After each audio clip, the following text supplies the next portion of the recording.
So, let's have this conversation, please.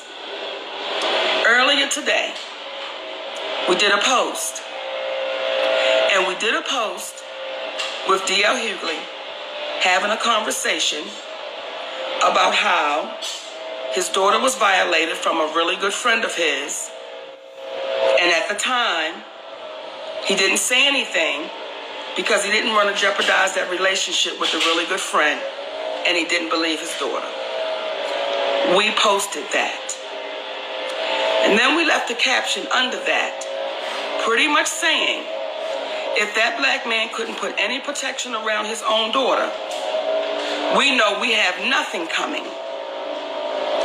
Now, once we posted that, the reason why I said, Daddy, can we go do a live? Because I was reading the comments on the timeline. And most of them are from black women. And they're saying, some, Monique, what does this have to do with your contract? What does this have to do? You're going too far. What does this have to do with your contract? Let me tell you what it has to do with my contract. Not a damn thing. Not a damn thing. It has nothing at all to do with my contract. What it has to do with is the character of the man named D.L Hughley. That's what this has to do with. And let me acknowledge, D.L Hughley did apologize. He said he apologized. And y'all are saying, Monique, he owned his mistake. Let me say this to you. Though he owned it, it does not erase the trauma. And when we talk about the character of the individual, for years, D.L Hughley has given his commentary and his opinion on other people's lives, not just mine. Thank you, baby. No worries. So let me get back to what I was saying. When you start addressing the character of the man, when you really look into what is happening, when a man says, I was not strong enough to defend my daughter against a really, really good friend of mine because I didn't want to jeopardize the friendship. Though he apologized, you have to ask yourself, what kind of demons is that man dealing with that he couldn't stand up to the predator of his child? Of his child. But that same man goes on his radio show and talks about people as if he was sitting in the meetings, as if he was making their life decisions, as if his opinion mattered in their choices. So when I say, listen, y'all, it was important for me to make that post because there are so many little girls out there with daddies like DL. And let me say this too. When we speak about the character, we don't know D.L Hughley in the totality to speak about his character, but what we know is about his actions.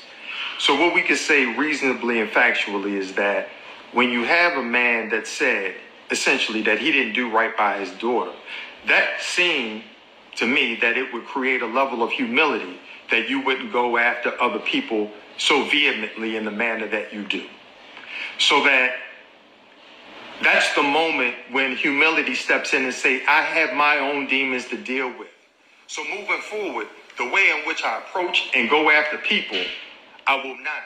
You see, when Monique went on his show trying to support her friend at that time, DL, and she was asked, would you rather your husband sleep with Lee Daniels without a condom or Corinne Steffens with a condom? That is a violation of a woman's whole position, because you're violating this black woman as you are violating your community, because you're trying to point out this is a person who is this man and this woman here, and there are implications surrounding both of them that are unsaid, which is why he chose them.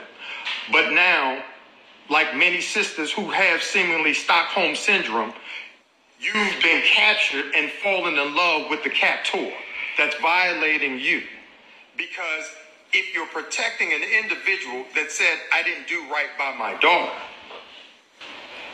and you're hearing a black woman saying, I went on his show as a friend, but he didn't do right by me,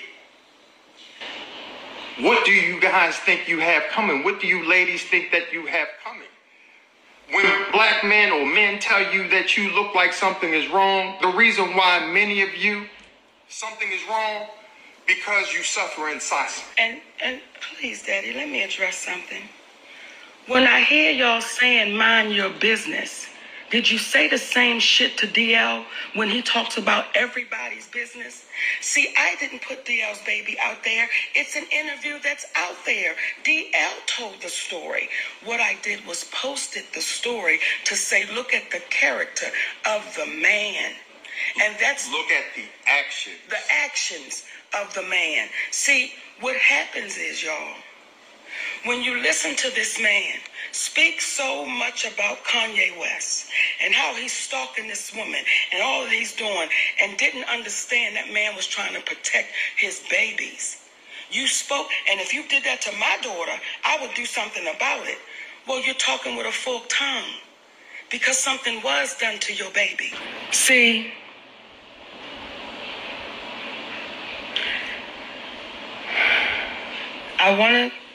I keep saying I understand it. I keep saying I understand the conditioning and the fear and traditionally how we've done this, how we continue to do this.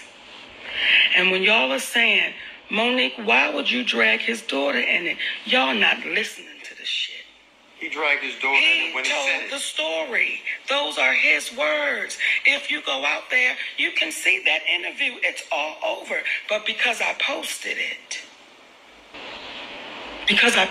it on my page, now y'all are saying, Monique, why are you attacking? Let me tell y'all something, and I want to be so clear about this shit, because when I see these kind of comments, listen, when I see comments like, you're going to get blackballed again, if that is the case, then so goddamn be it, y'all.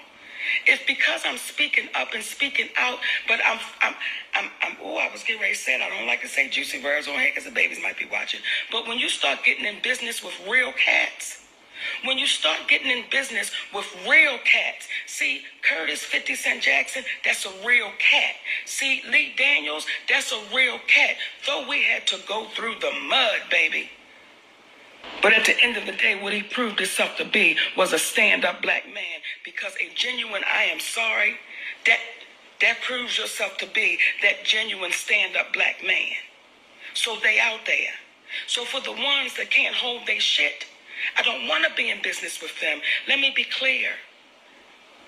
And for you black women, see, this is why I'm a little warm right now, y'all. I'm a little warm. Because see, my daddy was D.L Hughley. My daddy, even though he apologized, he went to his grave and I still look at him like you a piece of shit. And all this privacy stuff, all this having in privacy, and there's a list out there of the people they say I had a problem with. Whoopi, Oprah, Tyler, Steve, Will Packer. Who else is on that list? Cheryl Underwood, Kim Whitley. It's quite a few people on the list. It might be about 10 people on the list. What I would suggest is get them all together. All of them. Let's do a BET town hall meeting. Let's do a meeting publicly. Let's have every last one of them tell them what their problem is with me. And what you'll find is with every last one of them, they tried to bully or either talk foolishness and they got it handed back to them and they could not handle it. Get them all together.